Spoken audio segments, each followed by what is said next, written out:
Hallelujah. प्रियो, net के कारण 2 वीडियो आपके मोबाइल में आएंगे। नेट समस्या चल रही है यहाँ पर, 2 वीडियो आएंगे, तो दोनों वीडियो आप अवश्य देखना। हालेलुया। चलिए हम अपने आगे के विषय की तरफ ले बढ़ते हैं। हम निकाले पहला शमूएल उसका 17 अध्याय वचन 34 से लेके 47 तक के।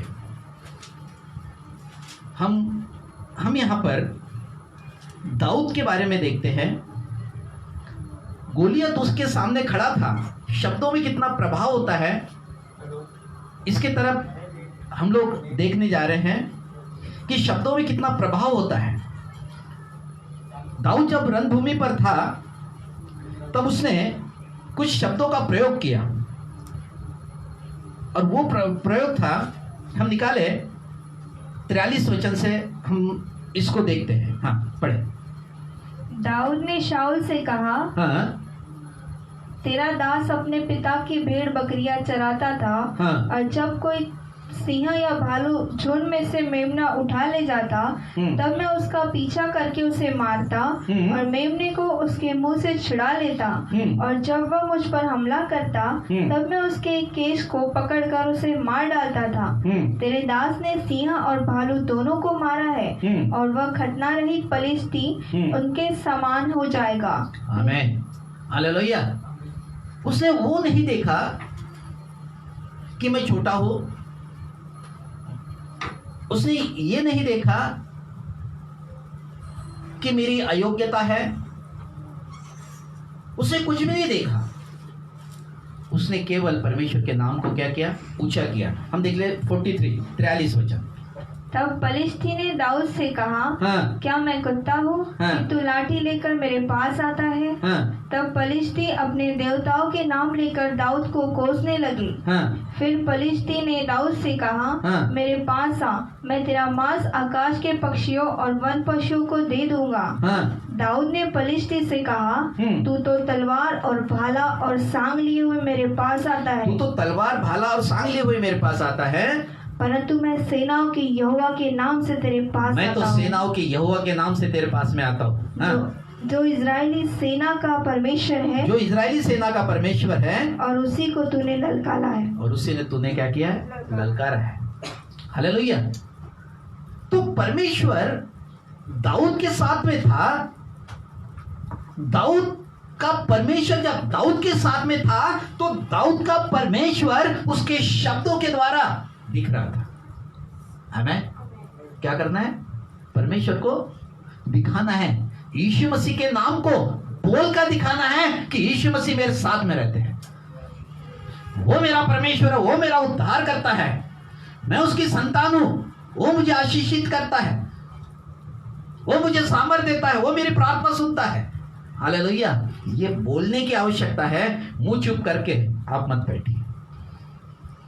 पहला हथियार आक्रमण का वो है यीशु मसीह का नाम। क्या नाम है? आक्रमण का हथियार क्या है? यीशु मसीह का सामर्थी नाम। हालेलुया। कि मेरा प्रभु मेरे साथ में रहता है। हालेलुया।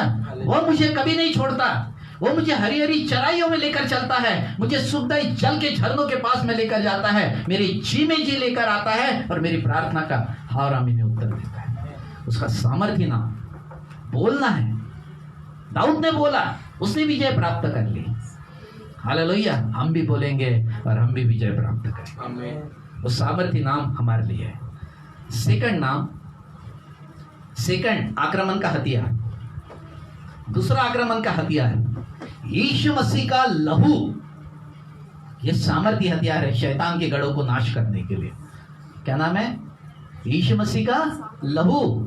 अभी देखिए, मुझे लूसीफर के घराने पर विजय प्राप्त करना है। मुझे क्या करना है? लूसीफर के घराने। आपकी आशीष किसने चुरा के रखी है? लूसीफर ने। उसके घराने पर विजय चाहिए। वचन में लिखा है, प्रभु यीशु मसीह ने एक दृष्टांत दिया कि जब एक बलवंत के घर में तुम्हें चोरी करनी है तो बलवंत को क्या करना पड़ेगा? बांधना पड़ेगा। हालेलुया। लूसीफर आज भी शैतान का अंधकार का गढ़ है और ये लूसीफर इस संसार पर राज्य कर रहा है। हालेलुया। तो इस लूसीफर को अगर बांधना है आपको तो निश्चय मुझे बोलना पड़ेगा कि मैं आज लूसीफर के घराने पर विजय प्राप्त करूंगा। हालेलुया। और वो विजय कैसे प्राप्त होगी? क्योंकि लूसीफर के घराने पर मुझे क्या करना है? विजय को प्राप्त करनी है। जितना मैं लूसीफर के घराने पर विजय प्राप्त करता हूं उतनी जितनी भी आशीषें मेरे जीवन पर बनी रहती है, वो जो आशीषें परमेश्वर ने मेरे लिए दी है वो आशीषें, परमेश्वर की आशीषें मेरे जीवन पर बनी रहना चाहिए। हालेलुया। चुराने वाला कौन है? अंधकार की शक्ति लूसीफर। हालेलुया। अब मैं पूरे तरीके से सुरक्षित हूं और लूसीफर के घराने पर विजय प्राप्त करूंगा। हालेलुया।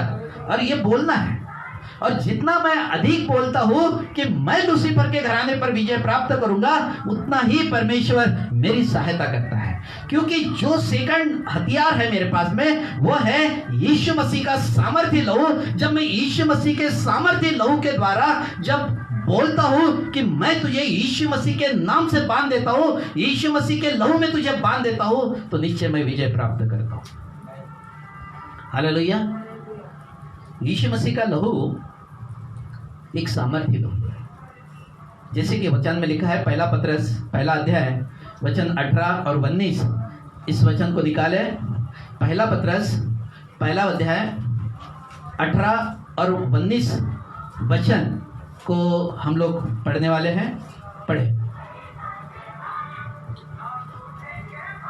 क्योंकि तुम जानते हो कि तुम्हारा निकम्मा चाल चलन जो बाप दादों से चला आता है, उससे तुम्हारा छुटकारा चांदी सोने अर्थात नाशवान वस्तुओं के द्वारा नहीं हुआ, पर निर्दोष और निष्कलंक मेमने अर्थात मसीह के बहुमूल्य लहू के द्वारा हुआ। हालेलुया। किसके द्वारा छुटकारा हुआ तुम्हारा? फिर से वचन पढ़ना 19। पर निर्दोष और निष्कलंक मेमने अर्थात मसीह के बहुमूल्य लहू के द्वारा हुआ। हालेलुया। हमारे पहले 18 वचन में क्या लिखा है? क्योंकि तुम जानते हो कि तुम्हारा निकम्मा चाल चलन जो बाप दादों से चला आता है, उससे तुम्हारा छुटकारा चांदी सोने अर्थात नाशवान वस्तुओं के द्वारा नहीं हुआ, पर निर्दोष और निष्कलंक मेमने अर्थात मसीह के बहुमूल्य लहू के द्वारा हुआ। मतलब मेरे पापों की क्षमा उस कीमती लहू के द्वारा हुई है। मेरा पाप काय में था?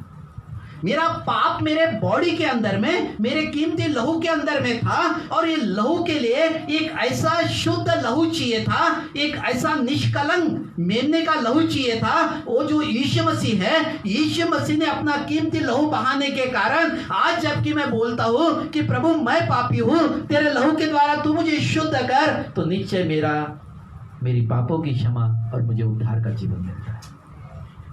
हालेलुया। और उसके लहू के द्वारा क्या होता है? जीवन मिलता है। हालेलुया।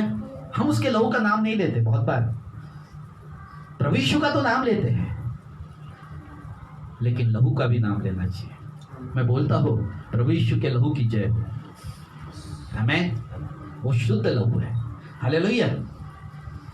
हम निकाले फिलिपियो 2 अध्याय वचन 8।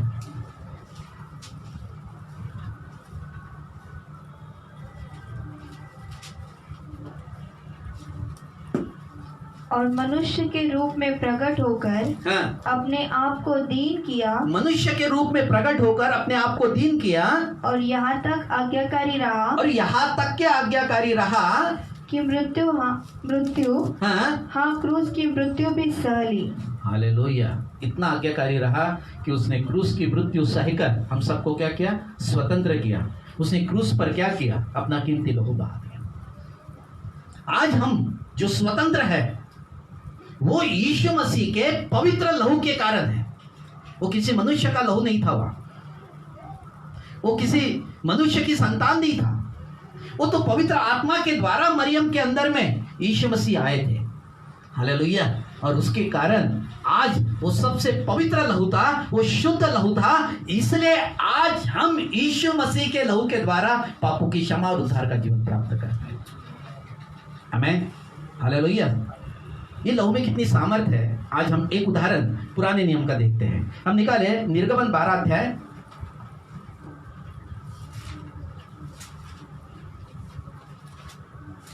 निर्गमन 12 अध्याय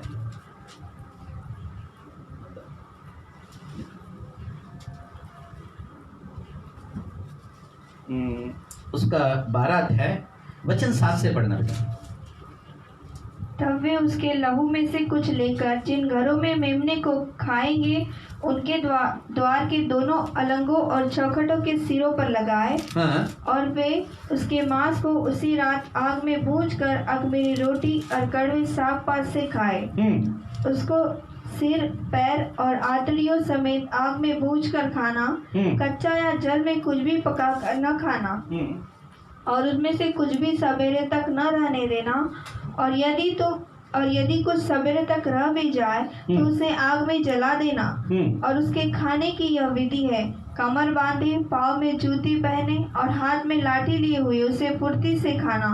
वह तो यहोवा का पर्व होगा। क्योंकि उस रात को मैं मिस्र देश के बीच में होकर जाऊंगा और मिस्र देश के क्या मनुष्य क्या पशु सबके पहिलटों को मारूंगा और मिस्र के सारे देवताओं को भी मैं दंड दूंगा। मैं यहोवा हूँ। हालेलुया। एक आज्ञा वहां पर दी थी कि तुम्हारे घर पर लहू लगाना। जब ये बलिदान का लहू आपके घर के चौखट पर होगा या अलंगों पर होगा, आपके द्वार पर होगा, तब जो मरी मैं वहां पर फैलाने वाला हूं, जब मरी आएगी तो जिस घर पर लहू रहेगा वो घर को छोड़ देगा, क्योंकि उसके घर के अंदर में मेरी विधि और मेरी आज्ञा का पालन हो रहा है।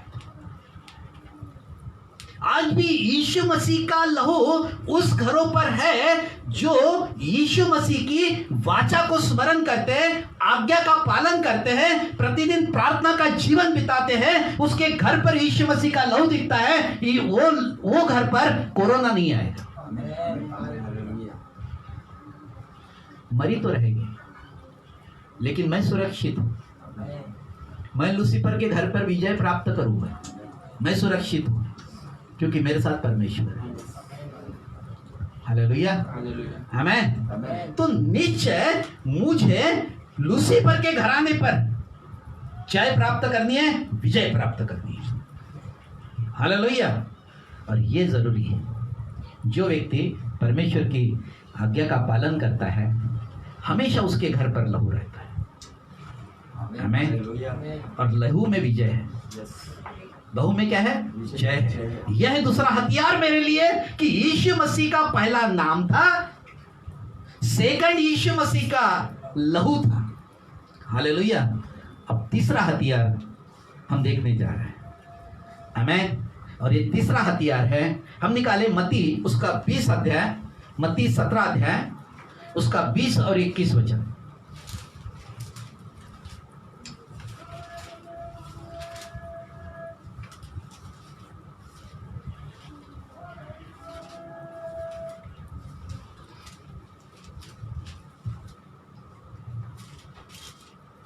तीसरा आक्रमण का हथियार मैं आज बता रहा हूं कि तीसरा आक्रमण का हथियार क्या है। इस वचन में लिखा है तीसरा आक्रमण का हथियार है क्या। हाँ पढ़े। एक जगह एक मिर्गी का व्यक्ति, जिसको मिर्गी की बीमारी थी, चेलों के पास में उस मिर्गी के बीमार को लेकर आए और चेले उस मिर्गी के बीमारी को नहीं निकाल पाए। तब जब वो चेले उस मिर्गी की बीमारी को ठीक नहीं कर पाए, वो मिर्गी का बीमार कहीं पे भी रस्से पे गिर जाता था, कभी पानी में गिर जाता था, कभी आग में गिर जाता था, और इस तरीके से उसकी बीमारी थी तब चेलों के पास में उस व्यक्ति को लाया और चेले उस बीमार को नहीं निकाल पाए।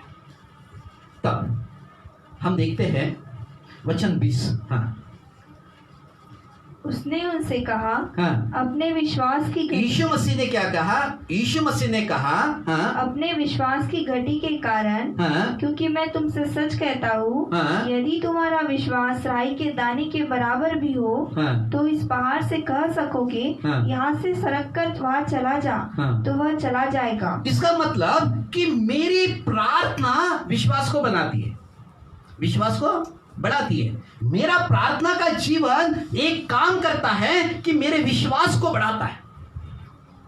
हालेलुया। और मेरा प्रार्थना का जीवन जब मेरे विश्वास को बढ़ाता है तो ये विश्वास मैं इस संसार पर अधिकार रखता हूं। हालेलुया। हाँ, आगे। और कोई बात तुम्हारे लिए असंभव न होगी, तुम्हारे लिए कोई असंभव नहीं होगी, पर यह जाति बिना प्रार्थना और उपवास के नहीं निकलती। हाँ, यहाँ पर क्या बताया कि ये नहीं जाती बिना प्रार्थना उपवास के। मेरे पास तीसरा सामर्थ्य हथियार है, उपवास और प्रार्थना का जीवन। आमीन। और ये उपवास और प्रार्थना के साथ में जब मैं उपवास और प्रार्थना करता हूं तो निश्चय परमेश्वर की उपस्थिति, परमेश्वर की सामर्थ मेरे अंदर में रहती है। मैं किसके लिए उपवास कर रहा हूं? मैं किसके लिए उपवास कर रहा हूं? मैं यीशु मसीह के समानता में हूं। मैं कैसे बनाया गया हूं? यीशु मसीह के समानता में बनाया गया हूं, यीशु मसीह के स्वरूप में बनाया गया हो। उसका स्वरूप मेरे पास में है। हालेलुया।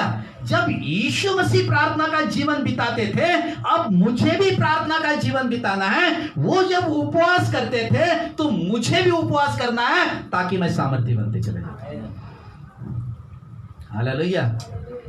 वचन में लिखा है कि जो मैं करता था वो तो, यीशु मसीह ने कहा, जो मैं करता था वो तो तुम करोगे, लेकिन उससे भी बड़े बड़े काम करेंगे। हालेलुया। वो आशीष मुझे चाहिए, वो आशीष मेरे लिए है। कब होगी? जब मेरा जीवन प्रार्थना और उपवास कराएगा। ये तीसरा सामर्थ्य हथियार है।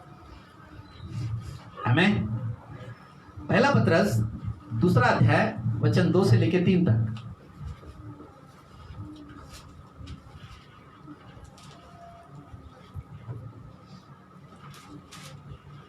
नए जन्मे हुए बच्चों के समान निर्मल और आत्मिक दूध की लालसा करो। हाँ, नए बच्चे के समान। आपका स्वभाव कैसा हो? बच्चे के समान। बच्चे कैसे करते हैं? उधर लड़ाई करते हैं और उधर फिर उसी के साथ खेलने के लिए चले जाते हैं। मन में तो क्रोध रखते हैं, द्वेष रखते हैं, लेकिन बड़े लोग रखते हैं। आमीन। तो तुम्हारा कैसा होना चाहिए? नए जन्मे हुए, हाँ चलिए फिर से वचन पढ़े। नए जन्मे हुए बच्चों के समान, हाँ, निर्मल और आत्मिक दूध की लालसा करो। आत्मिक दूध की क्या करो? लालसा करो। हम लालसा ही नहीं कर पाते। मैं पढ़ाई क्यों कर रहा हूं? मेरे पढ़ाई के पीछे में मकसद क्या है? क्या मकसद है? नहीं, मैं खूब पढ़ाई करूंगा और घर के 4 दीवार के बीच में बैठूंगा। इसके लिए पढ़ाई कर रहे हैं? पढ़ाई क्यों करते हैं? आगे फ्यूचर क्या? सेफ हो, भविष्य बना, उज्जवल भविष्य, उज्जवल भविष्य के लिए। अच्छा, उज्जवल भविष्य में क्या क्या आती है बातें? उज्जवल भविष्य में क्या क्या बातें आती हैं? अच्छी जॉब, अच्छा पैसा। पहले तो पैसा आता है। आमीन। हालेलुया।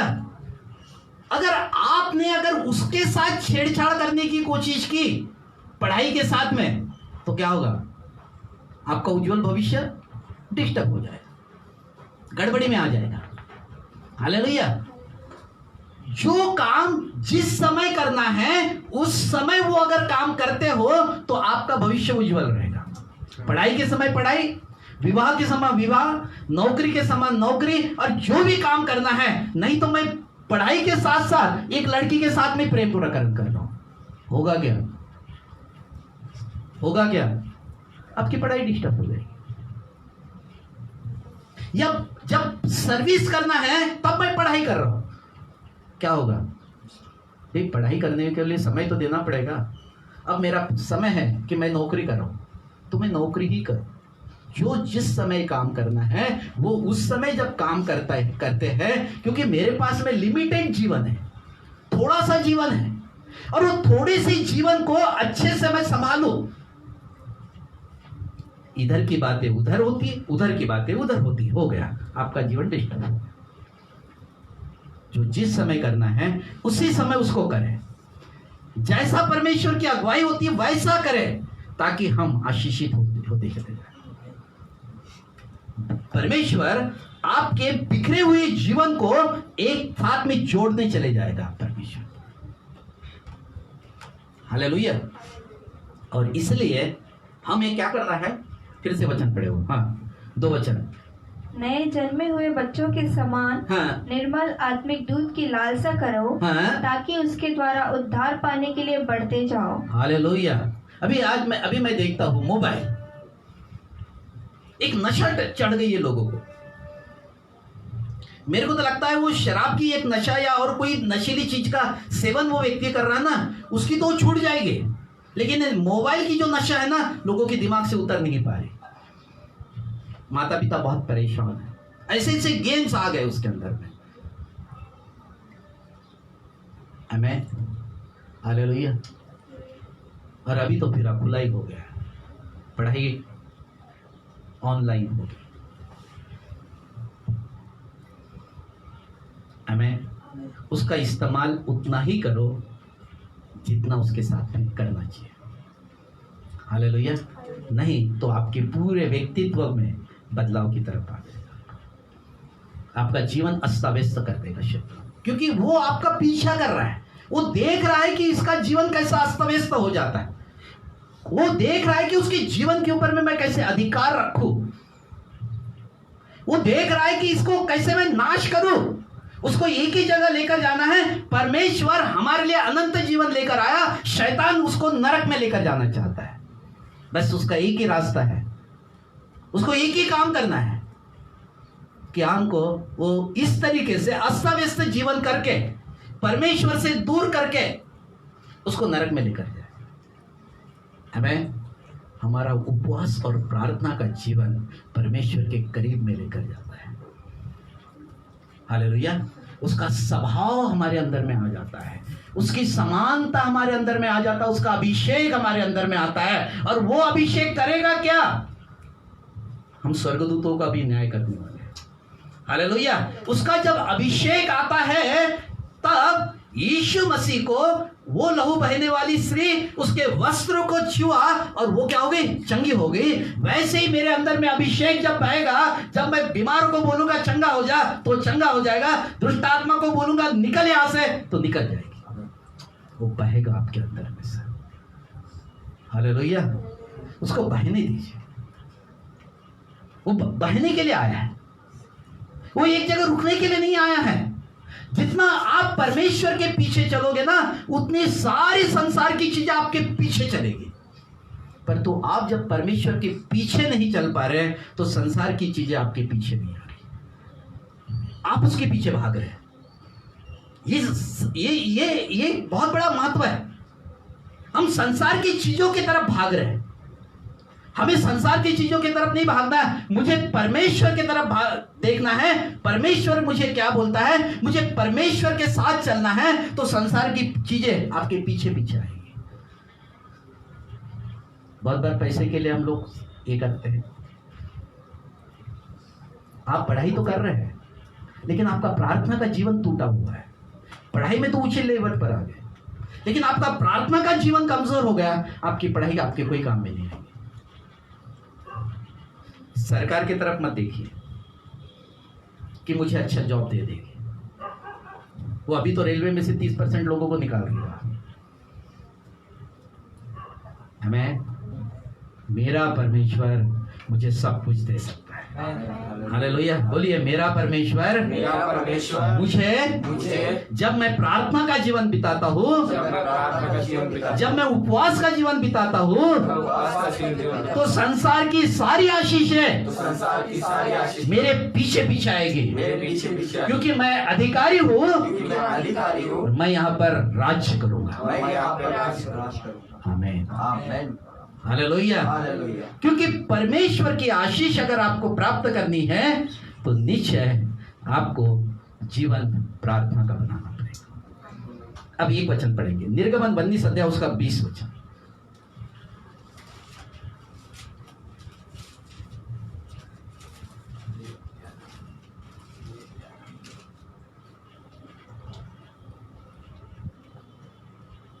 पढ़े।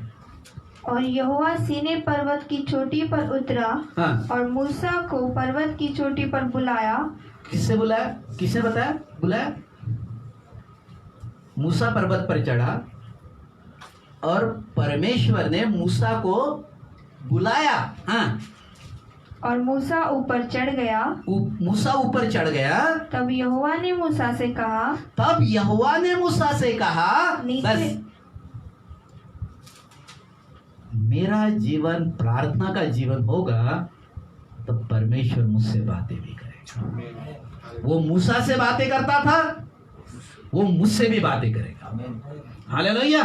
वो मूसा से बातें करता था, वो मुझसे भी बातें करेगा, और जो भी मेरा जीवन अस्त व्यस्त है उसमें सुधार लेकर आ जाऊंगा। हालेलुया। पाप करने की इच्छा तब नहीं होगी जब आप परमेश्वर के करीब में रहोगे। जब आप परमेश्वर से हट जाते हैं तो पाप करने की इच्छा मेरे जीवन पर बनी रहती है। हालेलुया। यही सबसे महत्व करता है। ये 3 हथियार है। पहला हथियार यीशु मसीह का सामर्थी नाम, यीशु मसीह का लहू, सामर्थी लहू। दूसरा हथियार, तीसरा हथियार प्रार्थना और उपवास। ये 3 हथियार है। इन 3 हथियारों पर शैतान पर हमला करना है, इस पर शैतान पर आक्रमण करना है। जब मैं शैतान पर इन तीनों चीजों को लेकर आक्रमण करता हूं, मेरे अंदर में परमेश्वर की उपस्थिति रहती है, मैं परमेश्वर के डिलडॉल में चलता हूं। हालेलुया। मेरे समान और कोई दूसरा नहीं। बोलो, मेरे समान और कोई दूसरा नहीं। मेरे समान कोई और दूसरा नहीं, क्योंकि मेरे साथ परमेश्वर रहते हैं। मेरे साथ परमेश्वर रहता है। आमीन, आमीन। हालेलुया। हालेलुया। यह है जीवन। पहले 6 आत्मरक्षक हथियार वो मेरे लिए है। बाद के 3 हथियार जो है यीशु मसीह का नाम, यीशु मसीह का सामर्थ्य लहू और प्रार्थना और उपवास का जीवन, ये मुझे आक्रमण के हथियार है। ये हथियार बाइबल में लिखे। हालेलुया। यह है मेरा जीवन। आमीन। आइए प्रिय, हम अपने आंखों को बंद करें और परमेश्वर को thank you Jesus, thank you Jesus, thank you Jesus. Hallelujah. ओ रिबाना का सखाला रानाबा, ओ जकाला रानाबा जिखेले रेबिकी, ओ शखाला रानाबा शखुरिया रबा कंथाला रानाबा, ओ रिबाला रानाबा शखाला रानाबा, ओ जकाला रानाबा जिखेले रेबिकी, ओ सीखन थाला रानाबा शखाला रानाबा शखेले रेबिकी। प्रभु जी हम धन्यवाद देते हैं, प्रभु जी हम धन्यवाद देते हैं। आपके सामर्थ्य नाम को धन्य कहते हैं, आपके जीवित नाम को धन्य कहते हैं प्रभु जी। ओ परमेश्वर, आप हमारे परमेश्वर हैं, आप हमारे परमेश्वर हैं, आप हमारे परमेश्वर हैं। ओ रिबाना का साखालारा नाबा सीखेले रे बिकी, ओ शाखालारा नाबा शकुलु रोबो कोरी अरबा का सारी बिकी अंथालारा नाबा, ओ रिबालारा नाबा जकुरु कुस्तूरी की अंथालारा नाबा सीखेले रे बिकी। प्रभु जी हम धन्यवाद देते हैं। जबकि प्रभु जी इफिसियों 6वें अध्याय वचन 10 से लेके 18 तक के हथियारों के बारे में लिखा है। पहले तो है सुरक्षा के हथियार जो मेरी सुरक्षा करते हैं, और बाद के 3 हथियार आक्रमण के हथियार है। प्रभु ये वचन यहाँ तक के मैं लेकर आया हूँ। हर एक विश्वासी के साथ में, हर एक विश्वासी के साथ में प्रभु तो इन पर अनुग्रह करना, और तेरी सामर्थ्य यहाँ पर काम करे प्रभु, तेरी सामर्थ्य यहाँ पर कार्य करे प्रभु जी। आज तेरा अभिषेक यहाँ पर कार्य करे प्रभु। पवित्र आत्मा ये वचन इन्हें समझा के बताना ताकि इनकी सुरक्षा बनी रहे कि आक्रमण के हथियार कौन से हैं और आत्मरक्षक हथियार क्या है। पहले मुझे आत्मरक्षक हथियारों से पूरे तरीके से अपने ऊपर में बांध लेना है ताकि मैं शैतान और अंधकार की शक्तियों का सामना कर सकूं। तभी मेरे जीवन से याकूब 4 अध्याय वचन 7 को हम पूरा करते हैं कि परमेश्वर के अधीन हो जाओ और शैतान का सामना करो तो शैतान भाग जाएगा। हाँ प्रभु जी, इस हथियार के द्वारा शैतान को हम बांध लेते हैं। मेरे पास सामर्थ्य नाम है यीशु का, मेरे पास सामर्थ्य लहू है यीशु मसीह का, और मेरा उपवास प्रार्थना का जीवन है। ओ सारी बातों के लिए मैं धन्यवाद देता हूँ। आपने अनुग्रह किया प्रभु, धन्यवाद देता हूँ। सारी महिमा आपको मिले प्रभु जी। मैं प्रभु भोज है आज, प्रभु भोज के लिए भी प्रार्थना करता हूँ कि प्रभु जी आज सभी ने जो मेज अपने साथ में बना के रखी है प्रभु जी, आज हर एक को आशीषित करना प्रभु जी। ये प्रभु भोज प्रभु, ये आत्मिक प्रभु भोज है, या आत्मिक विधि है। हम आत्मा से परिपूर्ण होकर ले, शुद्धिकरण के साथ में ले, पश्चाताप के साथ में ले प्रभु, ताकि तेरे नाम को महिमा मिले। हमने अगर कोई गलतियां की है तो पश्चाताप करें। अगर हमने किसी प्रकार की कोई गड़बड़ी का जीवन है, आज पश्चाताप करें। कुछ बातें मान ले, कुछ बातें छोड़ दे, सच्चा पश्चाताप करें ताकि ये प्रभु की मेज हमें आशीषित करे, सुरक्षित करे। आज अगर कोई बीमार है प्रभु, आपकी प्रभु भोज लेते के साथ में उसकी बीमारी चंगी। अगर कोई दुष्ट आत्मा से ग्रसित है तो प्रभु दुष्ट आत्मा भी उसके जीवन से निकल जाए। सारी महिमा आपको मिले। यीशु मसीह के सामर्थ्य नाम में प्रार्थना मांगते हैं, आमीन और आमीन। हालेलुया। प्रियो, हम प्रभु के भोज के मेज में जाएंगे और आज हम प्रभु की मेज में शामिल होने जा रहे हैं। सभी लोगों को आपने दाखरस और रोटी आपने लाई है, तो विशेषकर वो मेज को जैसा मैंने बताया था वैसा आपने किया होगा। तो आज हम एक वचन पढ़कर प्रभु के मेज में शामिल होंगे। हम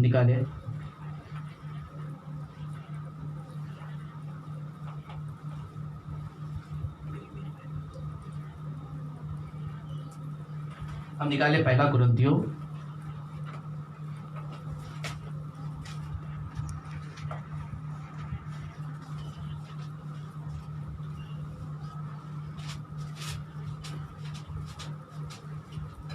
उसका 11 अध्याय वचन 23 से लेके तो 32 तक के पढ़े। क्योंकि यह बात मुझे प्रभु से पहुंची और मैंने तुम्हें भी पहुंचा दी कि प्रभु यीशु ने जिस रात वह पकड़वाया गया रोटी ली और धन्यवाद करके उसे तोड़ी और कहा, यह मेरी देह है जो तुम्हारे लिए है, मेरे स्मरण के लिए यही किया करो। इसी रीति से उसने बियारी के पीछे कटोरा भी लिया और कहा, यह कटोरा मेरे लहू में नई वाचा है, जब कभी पियो तो मेरे स्मरण के लिए यही किया करो। क्योंकि जब कभी तुम यह रोटी खाते और इस कटोरे में से पीते हो तो प्रभु की मृत्यु को जब तक वह न आए प्रचार करते हो।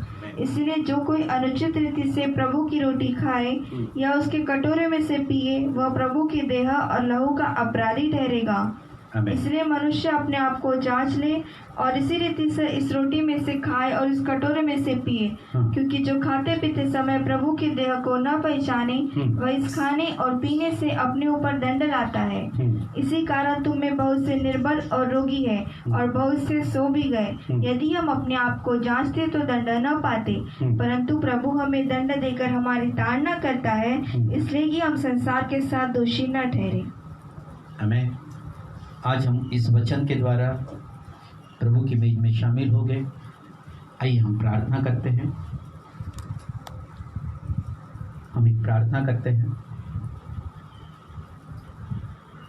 प्रभु जी, मैं विश्वास करता हूँ कि आप उस कलवरी के क्रूस पर हम सब के लिए मारे गए, गाड़े गए और तीसरे दिन मृतकों में से जी उठे, और आप जीवित हैं और परमेश्वर पिता की दया दी और बैठे। पिता पुत्र पवित्र आत्मा, मैं आपको धन्यवाद देता हूँ कि प्रभु आज हर एक विश्वासी जो तेरे मेज के सामने बैठे हैं, प्रभु ये मेज हम सबको आशीषित करें। प्रभु मैं स्मरण करता हूँ उस बहुमूल्य बलिदान के लिए कि प्रभु मैं विश्वास करता हूँ कि आपकी दाढ़ी नोची गई, लोगों ने आपके ऊपर में थूका, आपकी ठट्टा की, आपको दर्द, आप दर्द को सह रहे थे और वो कीमती लहू बह रहा था। प्रभु जी, आपकी पीठ पर 39 कोड़े मारे गए। वो हर एक कोड़ा हर एक बीमारी को दर्शाता है प्रभु, उसमें से भी आपका कीमती लहू बह रहा था और आप उस दर्द को सह रहे थे। वो भारी क्रूस पर आपको लटकाया गया, उस हाथ और पैर पर कील ठोकी गई जिसमें से भी दर्द हो रहा था, लहू बह रहा था। पिता, प्रभु यीशु मसीह का सर पर काटेरी मुकुट रखा गया और कहा कि यहूदियों का राजा है, उसमें से भी लहू बह रहा था। आप उस दर्द को मेरे लिए सह रहे थे प्रभु। आपके फसले में भाला डालकर देखा गया कि जिंदा ही या मर गए। मैं विश्वास करता हूं प्रभु, उसको भी आपने, उसमें से भी लहू बह रहा था, उस दर्द को आप सह रहे थे और यही प्रार्थना करते थे कि ये पिता, ये नहीं जानते ये क्या करते हैं, इन्हें क्षमा कर। प्रभु हम सब ये क्षमा का हृदय मांगते हैं। आज हमारे अंदर तेरा जीवन आने दे प्रभु, तेरी सामर्थ बहने दे प्रभु, तेरा अनुग्रह बहने दे प्रभु। आज हम तेरे उस देह को स्मरण करते हैं प्रभु, और तेरे लहू को स्मरण करते हैं प्रभु। रोटी ये तेरे देह के स्वरूप में है, जो स्मरणार्थ हम करते हैं कि मेरे प्रभु ने मेरे लिए अपनी देह दे दी है। उस लहू को स्मरण करते हैं प्रभु जी दाखरस के द्वारा कि मेरे प्रभु ने, मेरे प्रभु यीशु मसीह ने अपना कीमती लहू मेरे लिए बहाया। मैं स्मरण करता हूं कि वो लहू मेरे लिए बहाया गया, वो दाखरस इसी को स्मरण करता है प्रभु।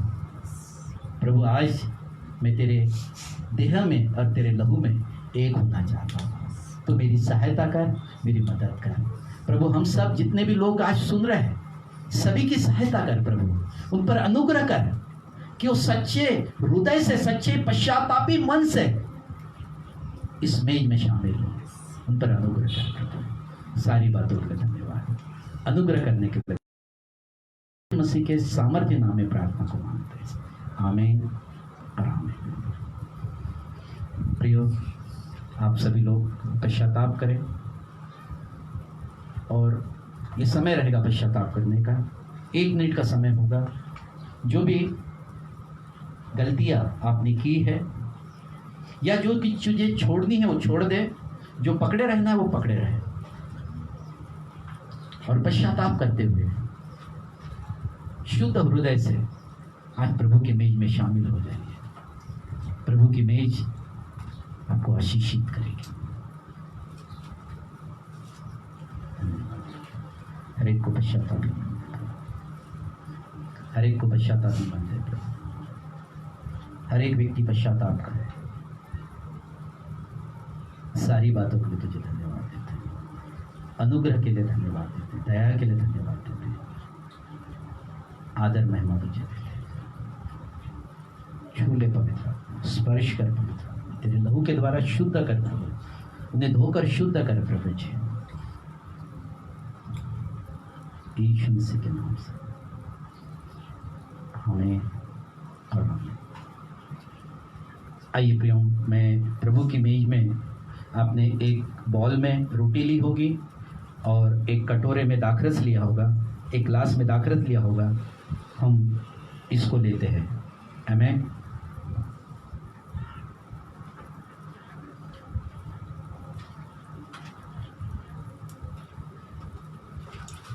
एक मिनट।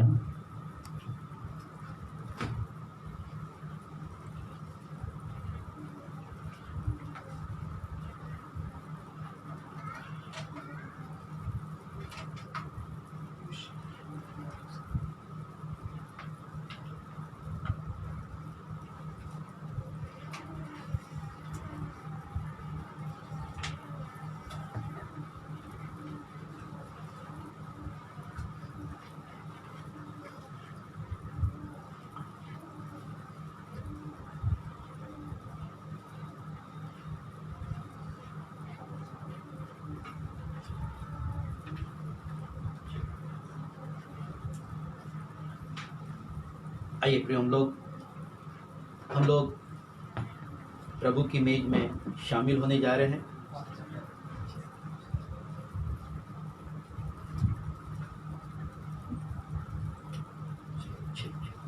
हेलो, हम प्रभु की मेज में शामिल होने जा रहे हैं।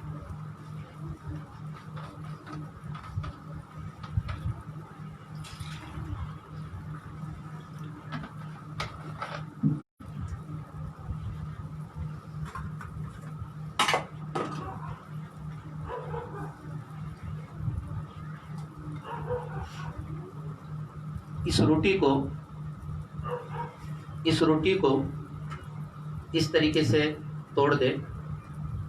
जितने भी लोग हैं उतने सब लोगों को दिया जाएगा एक एक पीस।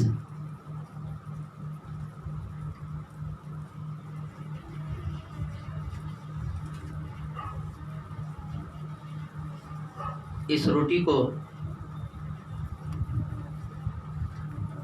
जब हम लेते हैं तो हर एक को सबके सामने ये बॉल लेकर जाए ताकि एक एक टुकड़ा रोटी का उठा ले।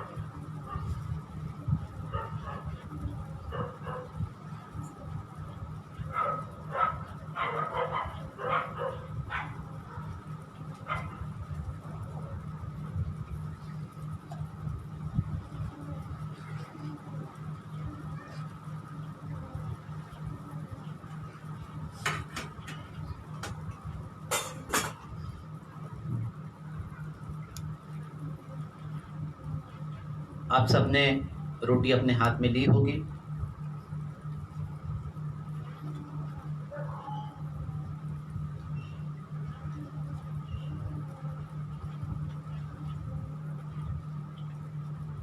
रोटी को जिन्होंने हाथ में ली है, ये प्रार्थना करके खाएं कि प्रभु यीशु मसीह ने अपनी देह हमारे लिए दे दी। ये प्रार्थना करके खाएं कि प्रभु यीशु मसीह ने अपनी देह हमारे लिए दे दी। आमीन।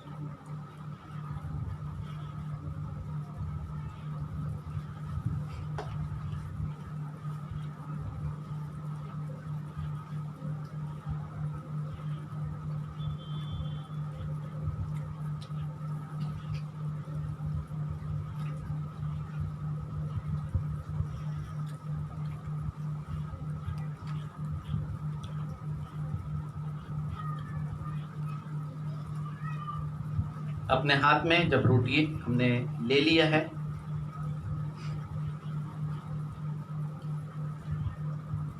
प्रभु की देह को हमने स्मरण किया है, अब हमें प्रभु यीशु मसीह के लहू को स्मरण करना है कि वो कीमती लहू हमारे लिए बहा दिया है। और प्रार्थना के साथ में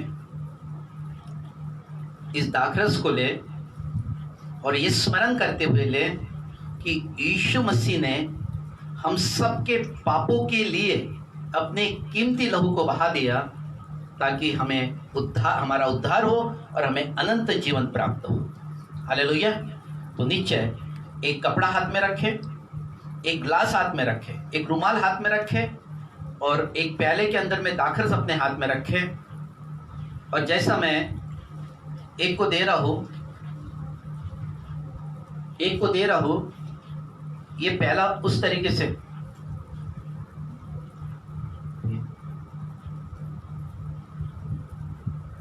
ये स्मरण करके पीना है कि प्रभु यीशु मसीह ने हमारे लिए अपने कीमती लहू को बहा दिया। और जिस साय से प्याला से वो पिया हो वो पोंछ दीजिए।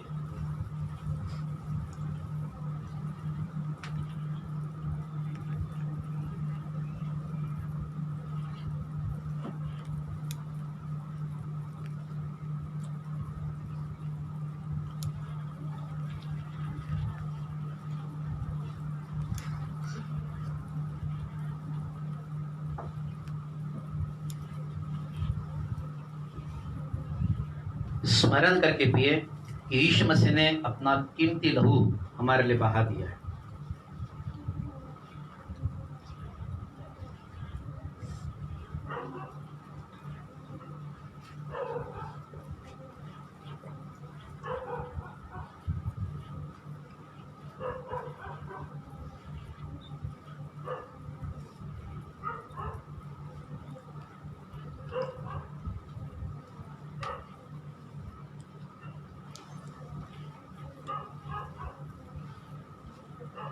प्रभु यीशु मसीह ने अपना कीमती लहू हम सबके पापों के लिए बहा दिया, हमें शुद्ध किया। आशीष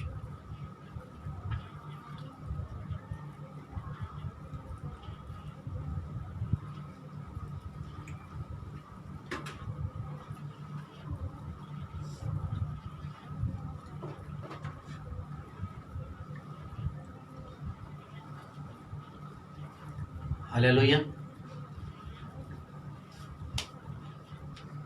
सबने कर लिया?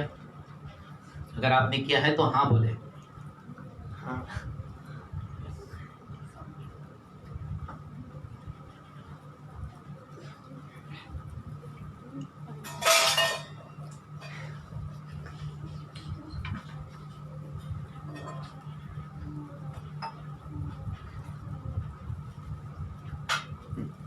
आइए फिर हम लोग प्रार्थना में जाए। जिस सभी लोगों ने लिया है, हम सब लोग अपने स्थानों पर खड़े हो जाए। हम लोग प्रार्थना करने वाले हैं। और आज प्रभु यीशु मसीह, जैसे कि पहला कुरिन्थियों 11 अध्याय वचन 23 से आगे जब पढ़ते हैं हम लोग, तब वहां पर एक प्रतिज्ञा की है कि अगर पश्चातापी हृदय से अगर आपने प्रभु की मेज में शामिल हुए हैं तो ये मेज आपके लिए आशीष को लेकर आएगी। जैसे कि वचन में लिखा है कि पश्चातापी मन से, क्योंकि ये आत्मिक मेज है। जब हम आत्मिक बातों को करते हैं तब पश्चाताप करके करें। जब हम पश्चाताप करके जब करते हैं आत्मिक बातों को, तो नीचे ये आशीष की तरफ हमें लेकर जाती है। अगर आज कोई बीमार है, दुष्ट आत्मा से ग्रसित है या समस्या से ग्रसित है, दुखी है या समस्या में है, तो हर एक व्यक्ति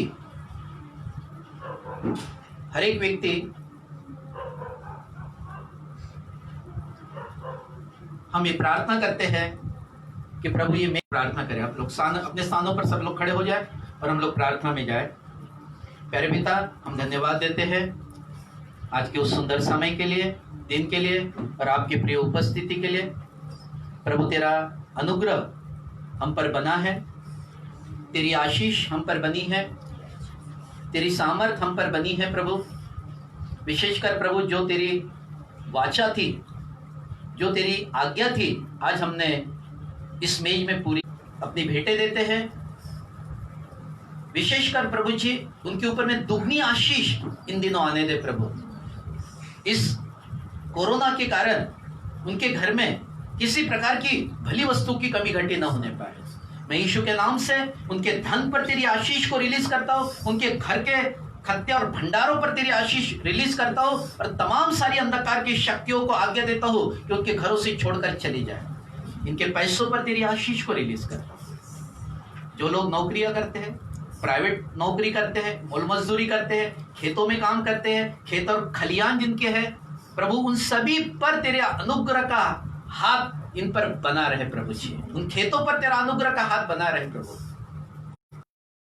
फसल हो, उनका पेमेंट दुगना पेमेंट हो प्रभु, और सारी कमियां भरपूरी में बदलते चले जाए यीशु के नाम में। सारी बातों के लिए तुझे धन्यवाद देता हूँ प्रभु जी। मैं वचन में लिखा है व्यवस्था विवरण 8:18 में कि तू हमें धन प्राप्त करने की सामर्थ देता है, और नीति वचन 8:18 में लिखा है कि ठहरने वाला धन तेरे ओर से आता है। प्रभु ये दोनों आशीष के जीवन पर मैं रिलीज करता हूँ। सारी बातों के लिए तुझे धन्यवाद देता हूँ प्रभु। आपने हमारी प्रार्थना सुनी, एक आशीष में आराधना के लिए मैं धन्यवाद देता हूँ। सारी बातों के लिए धन्यवाद देता हूँ। सारी बातों के लिए धन्यवाद देता हूँ। सारी महिमा आपको मिले। यीशु मसीह के सामर्थ्य नाम में प्रार्थना को मांगता हूं। आमीन और आमीन। आइए प्रभु की सिखाई हुई प्रार्थना करें कि हमारे पिता तू जो स्वर्ग में है, तेरा नाम पवित्र माना जाए, तेरा राज्य आवे, तेरी इच्छा जैसे स्वर्ग में पूरी होती है वैसे पृथ्वी पर भी हो। हमारे दिन भर की रोटी आज हमें दे, जैसे हमने अपने अपराधियों को क्षमा किया वैसे तू भी हमारे अपराधों को क्षमा कर। हमें परीक्षा न ला परंतु बुराई से बचा, क्योंकि राज, पराक्रम और महिमा सदा तेरी। आमीन और आमीन। परमेश्वर पिता का प्रेम, प्रभु यीशु मसीह का अनुग्रह और पवित्र आत्मा की सहभागिता हम सबों के साथ हमेशा हमेशा तक बनी रहने पाए। आमीन आमीन और आमीन। God bless.